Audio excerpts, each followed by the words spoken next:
నమస్కారం Whitefield news కి స్వాగతం. ముందుగా ముఖ్యాంశాలు.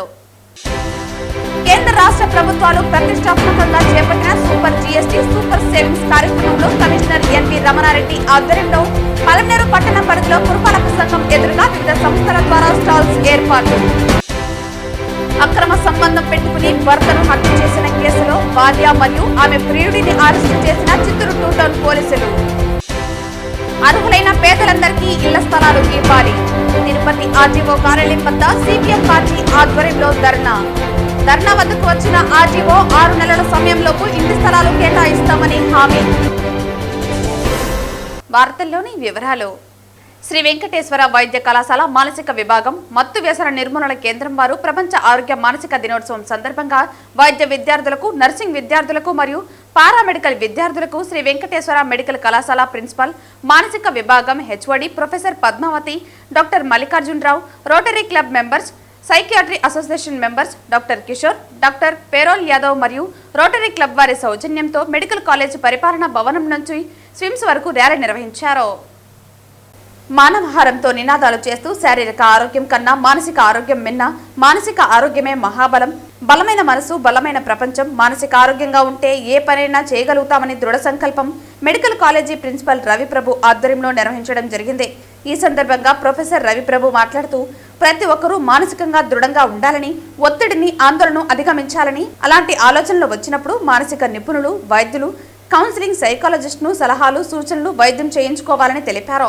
మానసిక విభాగం హెచ్ఓడి పద్మావతి మాట్లాడుతూ శారీరకం కన్నా మానసికంగా బాగుండాలని, ముఖ్యంగా పేదవాళ్లు, ఆర్థికంగా వెనుకబడిన వాళ్లుగా ఉండటం వల్ల, కనీస అవసరాలు లేని పరిస్థితుల్లో జీవించడం వల్ల మానసికంగా దృఢంగా ఉండలేకపోతున్నారని తెలిపారు. 2020లో కరోనా మహమ్మారి బాధితులుగా పడినటువంటి వాళ్ళు మానసికంగా దృఢంగా లేనందువల్ల ఎంతో మందిని కోల్పోవటం జరిగిందన్నారు. ఎందుకైనా మనం బాగుండాలంటే మానసికంగా దృఢంగా ఉండాలని, శారీరకంగా గాను, ఆధ్యాత్మికంగా గాను, ఆర్థికంగా గాను, మానసికంగా బాగాలేకపోతే అనేక రకాలైనటువంటి మానసిక వ్యాధులకు గురి కావచ్చని వివరించారు. మానసిక ఆరోగ్యం అనేది ఎవరికి పెద్దగా దాని మీద ఒక అవగాహన లేక దాన్ని కొంచెము పట్ల శ్రద్ధ తగ్గుతుంది. సో దాని ప్రత్యేక శ్రద్ధ తీసుకొని ఇటువంటి పరిస్థితుల్లో మానసిక ఆరోగ్యం దెబ్బతినే అవకాశం చాలా ఎక్కువ ఉంటుంది. ఎందుకంటే వాళ్ళు ఆర్థికంగా నష్టపోతారు, ఆత్మీయులను కోల్పోతారు. సో తెలియని ప్లేస్లో బ్రతకాల్సి వస్తుంది. భయము, ఆందోళన, నిద్ర లేకపోవడము, నిస్సత్వ, నిరాశ, నిస్పృహలు, రేపు ఎలా ఉంటుందో అని ఒక భయము, ఆందోళనతో కొంతమంది ఆత్మహత్య ప్రయత్నం చేస్తారు. కొంతసార్లు వైపరీత్యాలతో వీళ్ళు విపరీతమైన ప్రవర్తనలు, సో ఉన్నట్టుండి ఉద్రేక పరిస్థితులు కలవడము, ఆల్రెడీ మానసిక జబ్బులు ఉన్న వాళ్ళకి ఇంకా కొంచెం ఎక్కువ తీవ్రమయ్యే పరిస్థితులు కూడా ఉంటాయి. సో ఇవన్నీ తెలుసుకోవాలంటే ముందుగా ఇలాంటివి సంభవించినప్పుడు మనం ఏ విధంగా సంసిద్ధత ఉండాలి, ఏ విధంగా మనం వనరులు సమకూర్చుకోవాలి, మనకున్న వనరులతో పాటు మనతో పాటు తోడ్పాటుగా ఉండే స్వచ్ఛంద సంస్థలు, రోటరీ క్లబ్లు, రెడ్ క్రాస్లు వాళ్ళ సేవలు కూడా వినియోగించుకుంటూ అందరూ ఒకేసారి మనము చేయగలుగుతూ ముందుకు సాగుతూ ఉంటే ఇటువంటి పరిస్థితులకు మనం ముందుగా సంసిద్ధత ఉన్నప్పుడు మన ప్రజలకి, మన సమాజానికి మనము సహాయపడగలుగుతాం. సో మనం ఆర్థికంగా కాదు, శారీరకంగా, మానసికంగా అన్ని విధాల తోటి ప్రజలకి మనము సహాయపడగలుగుతామని దీని ముఖ్య ఉద్దేశం. సో ఈ ర్యాలీ ద్వారా లేదా మీడియా ద్వారా లేదా కొన్ని కల్చరల్ ప్రోగ్రామ్స్ ద్వారా కూడా వివిధ రూపాల్లో ప్రజలకి అవగాహన కల్పిస్తూ మనము దీని పట్ల మన కొత్త నిశ్చయంతో జరిగినప్పుడే ఈ మానసిక ఆరోగ్యం పట్ల అందరికీ ఒక అవగాహన కలుగుతుందని మేము బలంగా నమ్ముతున్నాము. అందరికీ ధన్యవాదాలు. ఈరోజు శ్రీ వెంకటేశ్వర మెడికల్ కాలేజీ తిరుపతిలో ప్రపంచ మానసిక వ్యాధుల వారోత్సవాలు మనం జరుపుకుంటున్నాము. ప్రత్యేకంగా ఈ సంవత్సరం ఏంటంటే ప్రకృతి వైపరీత్యాలు, అలాగే మనం అనుకోకుండా జరిగిన ప్రపంచంలో జరిగే సంఘటనల్లోనూ, అత్యవసర పరిస్థితుల్లోనూ ఈ మానసిక ఆరోగ్యం అనేది దెబ్బతింటూ ఉంటుంది. మనకి ఈ మధ్యనే ఒక 4 ఏళ్ల క్రితం కరోనా వచ్చినప్పుడు ఎంత మానసిక సంక్షోభం మనం అందరం అనుభవించామో తెలుసు. అటువంటి పరిస్థితుల్లోనూ, తర్వాత అత్యవసర పరిస్థితుల్లో ఎలాగైతే మానసిక ఆరోగ్యం కుంగిపోతుందో ఆ సమయంలో ప్రత్యేకంగా అందరికీ ఈ ఆరోగ్య సేవలు అనేది, అంటే మానసిక వైద్యం బాగు చేసేందుకు సరిపడా సేవలంతా అందించడానికి అన్ని చోట్ల అందుబాటులో ఉండాలన్న ఆ థీమ్ తోటి ఈ సంవత్సరం మనము ఈ అవగాహన కార్యక్రమాలు మనం చేస్తున్నాం మెడికల్ కాలేజీలో. గత వారం రోజులు బట్టి ఈ కార్యక్రమాలు జరుగుతున్నాయి. సూపర్ జీఎస్టీ సూపర్ సేవింగ్స్ కార్యక్రమంలో భాగంగా జీఎస్టీ 2.0 సంస్కరణలపై ప్రజలకు విస్తృత అవగాహన కల్పించాలనే ఉద్దేశంతో super GST super savings exhibition ను చిత్తూరు జిల్లా కలెక్టర్ సుమిత్ కుమార్ ప్రారంభించారు.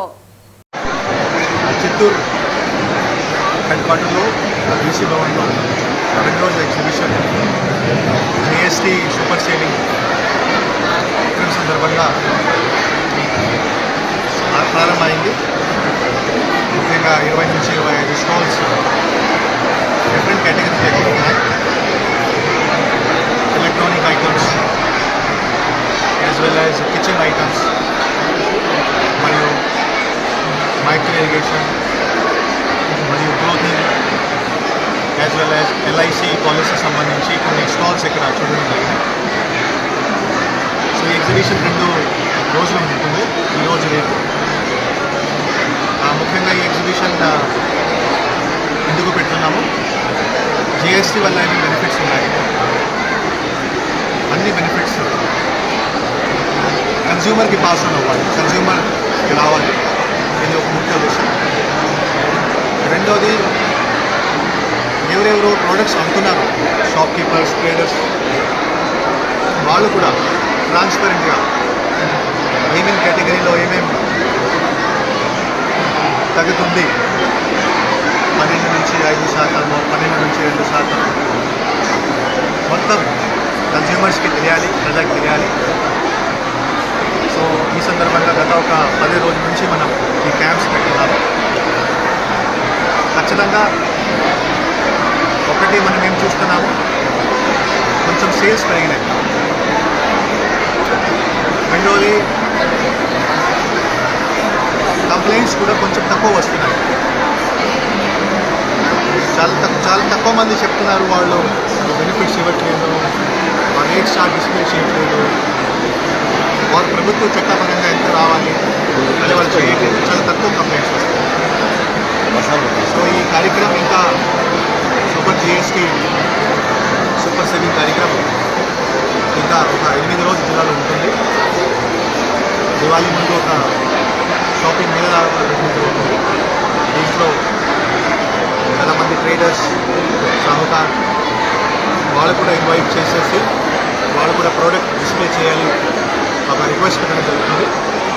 సో ఈ 2 రోజు ప్రజలు కూడా రిక్వెస్ట్ చేస్తున్నారు, ఇక్కడికి వచ్చి చూసుకోవాలి, కొద్దిగా నాలెడ్జ్ గెదర్ చేయండి.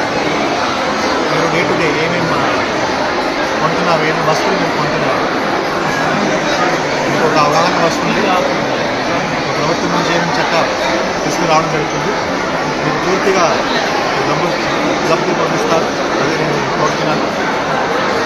కమిషనర్ గారికి, మేయర్ గారికి, డిప్యూటీ మేయర్ గారికి అందరి నుంచి నమస్కారాలు.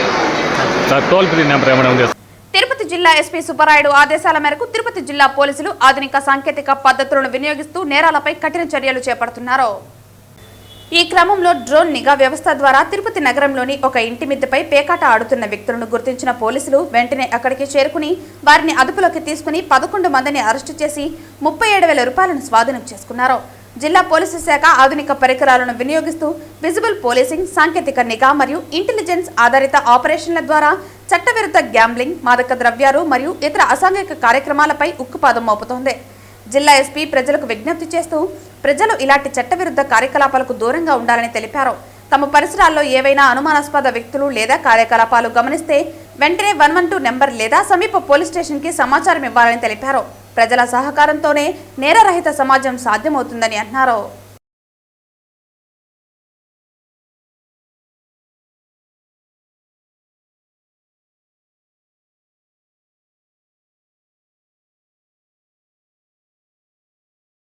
కూటమి ప్రభుత్వం అధికారంలోకి వచ్చిన తర్వాత పేదలందరికీ గ్రామీణ ప్రాంతంలో 3 సెంట్లు ఇంటి స్థలం, పట్టణ ప్రాంతాల్లో 2 సెంట్లు ఇంటి స్థలం కేటాయిస్తామని చెప్పి ప్రకటించి 18 నెలలు పూర్తవుతున్నప్పటికీ ఇప్పటికీ ఇళ్ల స్థలాలు కేటాయించిన పరిస్థితి లేదని, స్థానికంగా ఉన్నటువంటి ప్రజలందరికీ స్థానికంగానే ఇళ్ల స్థలాలు ఇవ్వాలని నేడు తిరుపతి ఆర్డీఓ కార్యాలయం వద్ద సిపిఎం పార్టీ ఆధ్వర్యంలో పేదలు పెద్ద ఎత్తున ధర్నా కార్యక్రమం నిర్వహించడం జరిగింది.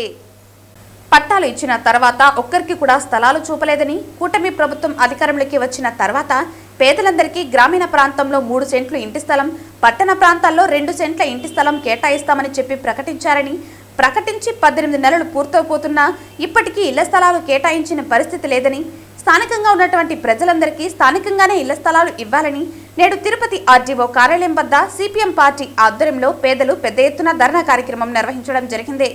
ఈ ధర్నా కార్యక్రమాన్ని ఉద్దేశించి సిపిఎం జిల్లా కార్యదర్శి వందవాసి నాగరాజు, జిల్లా కార్యవర్గ సభ్యులు కందరపు మురళి ఇరువురు మాట్లాడటం జరిగింది.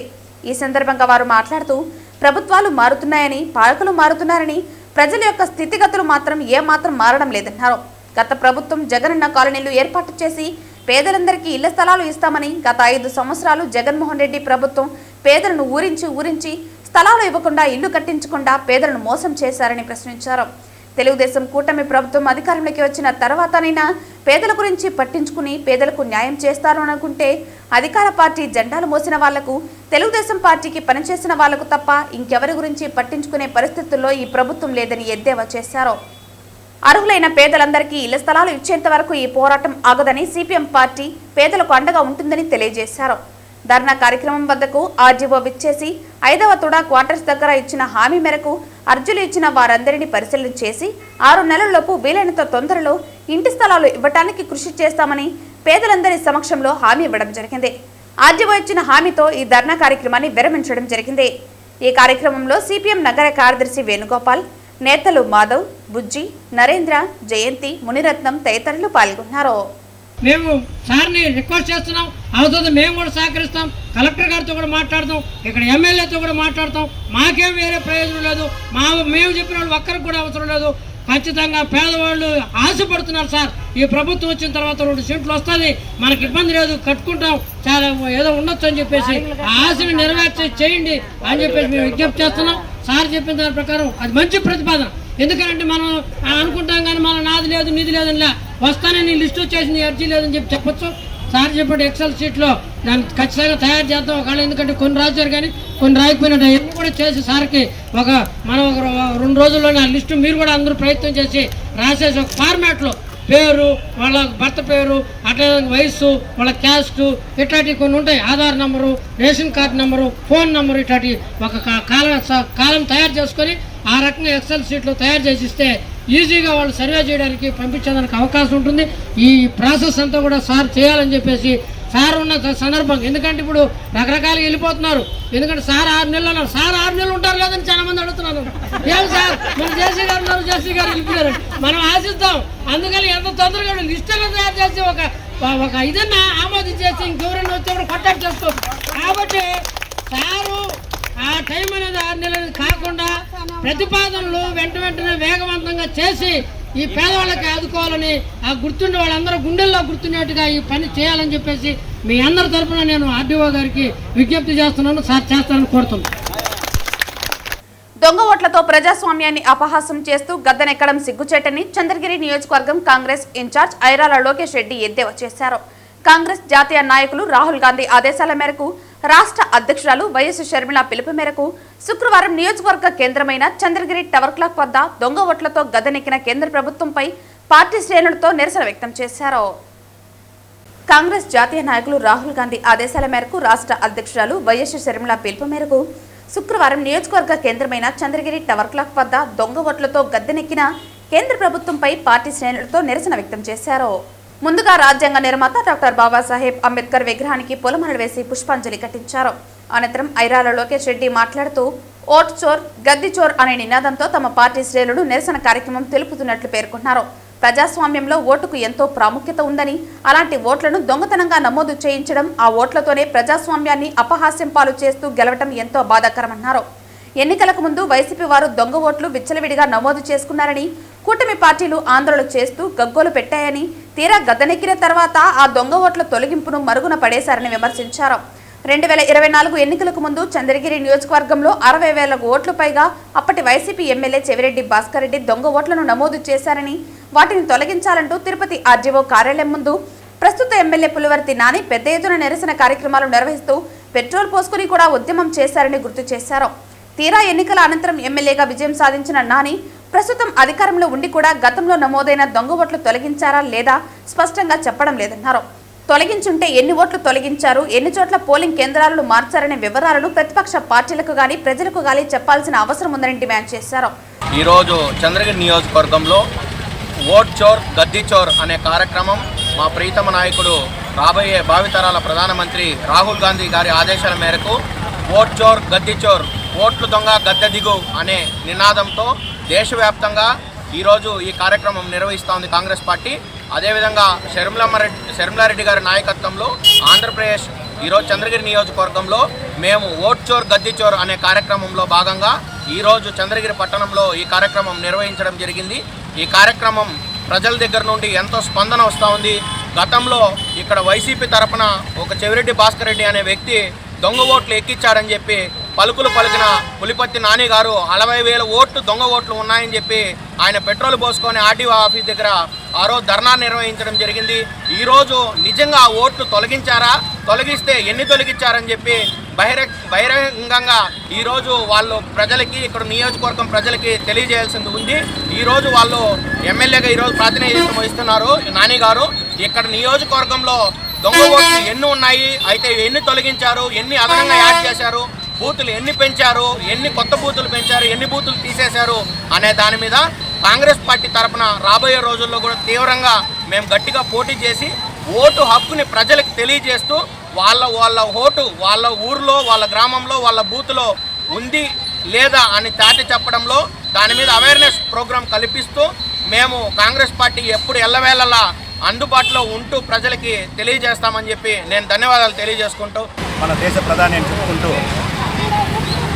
దొంగ ఓటుతో ప్రధాని అయిన మోడీ గారు దేశమంతా దొంగ ఓటుతోనే అధికారాన్ని చేజిక్కించుకొని అక్షయ పాత్ర అంటే భారతదేశాన్ని నాశనం చేస్తుంటే చూస్తూ సహించలేక మన భావి భారత ప్రధాని రాహుల్ గాంధీ గారు ఓట్ చోరీ గద్దీ చోర్ అనే నినాదంతో దేశవ్యాప్తంగా రాహుల్ గాంధీ ఆదేశాల మేరకు మా రాష్ట్ర అధ్యక్షురాలు శర్మిలారెడ్డి గారి ఆదేశానుసారం ఈ చంద్రగిరి నియోజకవర్గ ఇన్ఛార్జి మా లోకేష్ రెడ్డి గారి ఆధ్వర్యంలో మేమంతా కూడా ఈ ప్రోగ్రాం నిర్వహించి దేశం మొత్తం ఇక్కడి నుంచే కాదు, గ్రామం నుంచే లేదని పంచాయతీ నుంచి కూడా దొంగ ఓట్లు జరుగుతోంది.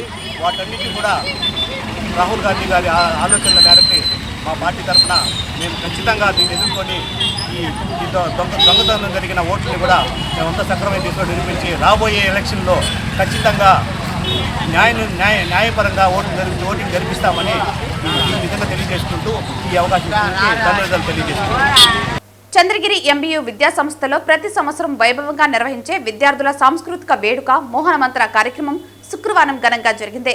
మోహన మంత్ర భారతదేశంలో అత్యంత ముఖ్యమైన ఫెస్టివల్లో ఒకటిగా గుర్తించబడిందని MBU pro chancellor Manchu Vishnu తెలిపారు.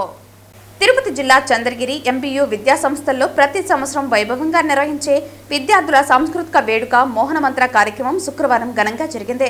రాష్ట్రంలోని వివిధ కళాశాలలతో పాటు ఇతర రాష్ట్రాల నుండి కూడా పెద్ద సంఖ్యలో విద్యార్థులు పాల్గొన్నారు. ఈ కార్యక్రమానికి MBU pro chancellor Manchu Vishnu ముఖ్య అతిథులుగా హాజరై కార్యక్రమాన్ని ప్రారంభించారు. కార్యక్రమం విజయవంతంగా జరగడం పట్ల ఆయన ఆనందం వ్యక్తం చేశారు. అనంతరం ఆయన మీడియాతో మాట్లాడుతూ ప్రతి సంవత్సరం దేశంలోని వివిధ కాలేజీల నుంచి వేల మంది విద్యార్థులు పాల్గొనే కార్యక్రమం మోహన మంత్ర 2025 టెక్నోఫెస్ట్ కు 40,000 మంది విద్యార్థులు పాల్గొన్నారని తెలిపారు. పండుగ వాతావరణంలో ఈ టెక్నోఫెస్ట్ జరుగుతుందని అన్నారు. భారతదేశంలోనే అతిపెద్ద టెక్నోఫెస్ట్ మోహన మంత్ర యూనివర్సిటీలో నాకు ఎంత హక్కు ఉంటుందో విద్యార్థులకు సిబ్బందికి అంతే హక్కు ఉంటుందని పేర్కొన్నారు. స్టూడెంట్ కల్చరల్ టెక్నో ఫెస్టివల్ జరిపిస్తుంది. దాని పేరు మోహన మంత్ర. ఇది గత 10 సంవత్సరాలుగా జరుగుతుంది.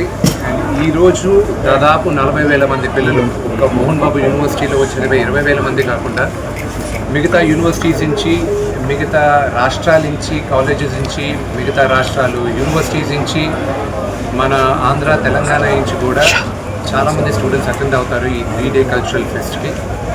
అండ్ మాకు ఇదొక for all the students and including for the faculty and మాకు కూడా it is something we all look forward for. ఎందుకంటే ఈ యూనివర్సిటీ స్టూడెంట్స్ని నాకు ఎంత హక్కు ఉందో మోహన్ బాబు యూనివర్సిటీ పైన ఇక్కడ చదివే ప్రతి ఒక్కరికి, పనిచేసే ప్రతి ఒక్కరికి అంతే హక్కు ఉంది. మా యూనివర్సిటీలో, మన యూనివర్సిటీలో ఈరోజు పండగ మోహన మంత్ర జరుపుకుంటున్నాం. అండ్ దిస్ ఈజ్ భారతదేశంలోనే one of the biggest techno cultural festival. Thank you. Chittoor పట్టణంలో ఈ నెల 6వ తేదీ సంచలనం రేపిన హత్య కేసులో అక్రమ సంబంధం కారణంగా ప్రియుడితో కలిసి భర్తను హత్య చేసిన భార్య మరియు ఆమె ప్రియుడిని చిత్తూరు 2 టౌన్ పోలీసులు అరెస్టు చేసి రిమాండ్కు తరలించడం జరిగింది. చిత్తూరు పట్టణంలోని సంతపేట దుర్గమ్మ గుడి వీధిలో నివసిస్తున్న వెంకటేష్ అనే వ్యక్తిని అతని రెండవ భార్య మరియు ఆమె ప్రియుడు కలిసి దారుణంగా హత్య చేసిన ఘటన వెలుగులోకి వచ్చింది. ఈ ఘటనపై మృతుడి తల్లి ఇచ్చిన ఫిర్యాదు మేరకు చిత్తూరు 2 టౌన్ పోలీస్ స్టేషన్ నందు ప్రాథమికంగా కేసు నమోదు చేసి తదుపరి కేసు దర్యాప్తులో భాగంగా పోస్టుమార్టం నిర్వహించిన తర్వాత అందులో వచ్చే రిపోర్టు మేరకు హత్య నేరంగా కేసు నమోదు చేయడం జరిగింది. 6వ తేదీ సాయంత్రం సుమారు 4 గంటల సమయంలో వెంకటేష్ ఇంట్లో నిద్రిస్తూ ఉండగా ఇద్దరూ కలిసి తీసుకువచ్చిన తాడుతో అతని గొంతు బిగించి హత్య చేశారు. అనంతరం సంఘటనను దాచిపెట్టేందుకు తాడును మంచం కింద దాచి ఆత్మహత్యగా మార్చారని దర్యాప్తులో తెలిసిందే. ఈ కేసు దర్యాప్తు మరియు నిందితుల అరెస్టులో చిత్తూరు టౌన్ పోలీసులు వేగవంతమైన చర్యలు ప్రశంసనీయమని చిత్తూరు జిల్లా ఎస్పీ తుషార్ డూడి తెలిపారు. చిత్తూరు సంతపేటకు సంబంధించినటువంటి జి వెంకటేష్ ఇతను వృత్తిరీత్యా చికెన్ షాప్ టెంపో సంబంధించిన డ్రైవర్. ఇతనుకు 2 భార్యలు. మొదటి భార్య తర్వాత అతనికి సంతానం కలిగినందువలన ఇప్పుడు మీ ముందు అరెస్ట్ కాబడినటువంటి ఈమెను 2వ భార్యగా అతను తన డ్యూటీలో భాగంగా ఆయన పల్లిపట్టులో చూసి ఇష్టపడి మ్యారేజ్ చేసుకుంటాడు. ఈమెకి అతని ద్వారా 2 బిడ్డలు కూడా సంతానం కలుగుతుంది. కానీ అతను డ్యూటీకి పోయినప్పుడు అతను ఆమె పక్కన ఉన్నటువంటి సురేష్ ఇతను మామూలు మేస్త్రి పని చేసే జీవనం అదే ఏరియా సంతపేట పరిచయం అయిపోయింది. వాళ్ళ పరిచయము కొద్దిగా అక్రమ సంబంధంగా ఏర్పడింది. భర్త ఇంట్లో లేనప్పుడు ఎప్పుడైనా కూడా ఇంటికి వచ్చి పోవడం, అప్పుడు ఈమె కూడా అవసరమైతే వాళ్ళ ఇంటికి వెళ్ళడం. ఎందుకంటే అతని ఇంట్లో కూడా మునియప్ప వాళ్ళ ఫాదర్ ఇద్దరు మాత్రమే ఉంటారు. వాళ్ళ యొక్క సంబంధం ఈ విధంగా కొనసాగుతుంది. ఈ విషయం తెలిసి భర్త కొద్దిగా ఈమెని దండించడం జరిగింది. గొడవలు అయినాయి. కాబట్టి మన కార్యక్రమాలకు ఇతను ఉంటే అడ్డంకి అని చెప్పి భావించి 6వ తారీఖు అతను డ్యూటీ నుంచి వచ్చి బాగా తాగి వైపులో ఉన్నప్పుడు ఇరువురు కలిసి తాడు ఈ ముందు తాళ్ళు వేసి ఒక సున్ని కూడా చుట్టి బాగా గొంతు బిగించి చంపేశారు. ఇనిషియల్గా మనకు అది ఇంటిలో జరిగినది కాబట్టి వాళ్ళ మదరు నా కొడుకు మరణంపై నాకు అనుమానంగా ఉందని చెప్పేసి ఆయన మనకు రిపోర్ట్ ఇవ్వడం జరిగింది. 194 BNSS కింద మనం ఫస్ట్ కట్టినాము. తర్వాత PM ఎగ్జామినేషన్లో ఇది పక్కాగా ఉరి బిగించడం వల్ల కలిగినటువంటి మరణం అని డాక్టర్ గారు చెప్పినందువల్ల అప్పుడు మాకు కూడా కొద్దిగా సమాచారం అనుమానం ఉంది. మాకున్నటువంటి సాక్ష్యాధారాలతో వీళ్ళిద్దరినీ గట్టిగా విచారించిన తర్వాత వాళ్ళు నేను ఏ విధంగా అతను చంపిండేది ఆ విషయాలన్నీ కూడా కులంకుశంగా మా ముందు తర్వాత పెద్ద ఒప్పుకోవడం జరిగింది. ఈరోజు వాళ్ళని అరెస్ట్ చేసి కోర్టుకు రిమాండ్కి తరలించారు. శ్రీనివాస మంగాపురంలో వెలిసిన కనకదుర్గమ్మ వస్కోటు ఎల్లమ్మ ఆలయంలో శ్రీనివాస మంగాపురం గ్రామస్తులు అన్నదాన కార్యక్రమాన్ని ప్రారంభించారు. శుక్రవారం అమ్మవారికి అర్చనలు, అభిషేకాలు, ప్రత్యేక పూజలు నిర్వహించారు. శ్రీనివాస మంగాపురంలో వెలిసిన కనకదుర్గమ్మ వస్కోటు ఎల్లమ్మ ఆలయంలో శ్రీనివాస మంగాపురం గ్రామస్తులు అన్నదాన కార్యక్రమాన్ని ప్రారంభించారు. శుక్రవారం అమ్మవారికి అర్చనలు, అభిషేకాలు చేశారు. అనంతరం అమ్మవారి ఎదుట కనకదుర్గమ్మకు జయ అంటూ నినాదాలు చేస్తూ ప్రత్యేక పూజలు నిర్వహించారు. అనంతరం అమ్మవారి ఎదుట నైవేద్యం సమర్పించి అన్నదాన కార్యక్రమాన్ని ప్రారంభించారు. శ్రీవారి భక్తులు, స్థానికులు పెద్ద సంఖ్యలో పాల్గొని అన్నదాన కార్యక్రమాన్ని విజయవంతం చేశారు. ఈ సందర్భంగా గ్రామస్తులు మాట్లాడుతూ శ్రీ కనకదుర్గమ్మ ఆలయంలో ప్రతి శుక్రవారం భక్తులకు అన్నదాన కార్యక్రమం ఉంటుందని తెలిపారు. దాతలు సైతం సహకరించాలని కోరారు. పురాతన అమ్మవారి ఆలయంలో గ్రామస్తులు పూజలు నిర్వహించుకునేందుకు ప్రతి శుక్రవారం పెద్ద ఎత్తున రావాలని కోరారు. అమ్మవారి ఆలయాన్ని అభివృద్ధి చేసేందుకు ప్రతి ఒక్కరూ సహాయ సహకారాలు అందించాలని గ్రామస్తులు వెల్లడించారు. ఈ కార్యక్రమంలో గ్రామస్తులు రాజారాయల్, వేణుగోపాల్ రెడ్డి, కుమార్, సుబ్రహ్మణ్యం, పూల సురేష్, శ్రీనివాస్, మహేష్, నిరంజన్, బాబీ తదితరులు పాల్గొన్నారు.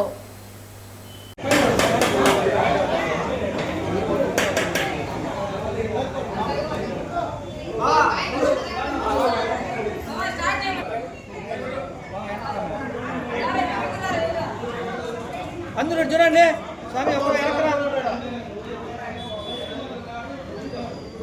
వార్తలు ముగించే ముందు ముఖ్యాంశాలు మరోసారి. కేంద్ర రాష్ట్ర ప్రభుత్వాలు ప్రతిష్టాత్మకంగా చేపట్టిన సూపర్ GST సూపర్ సేవింగ్స్ కార్యక్రమంలో కమిషనర్ ఎన్వి రమణారెడ్డి ఆధ్వర్యంలో పలమనేరు పట్టణ పరిధిలో పురపాలక సంఘం ఎదురుగా వివిధ సంస్థల ద్వారా స్టాల్స్ ఏర్పాటు. అక్రమ సంబంధం పెట్టుకుని భర్తను హత్య చేసిన కేసులో భార్య మరియు ఆమె ప్రియుడిని అరెస్టు చేసిన చిత్తూరు 2 టౌన్ పోలీసులు. అర్హులైన పేదలందరికీ ఇళ్ల స్థలాలు ఇవ్వాలి.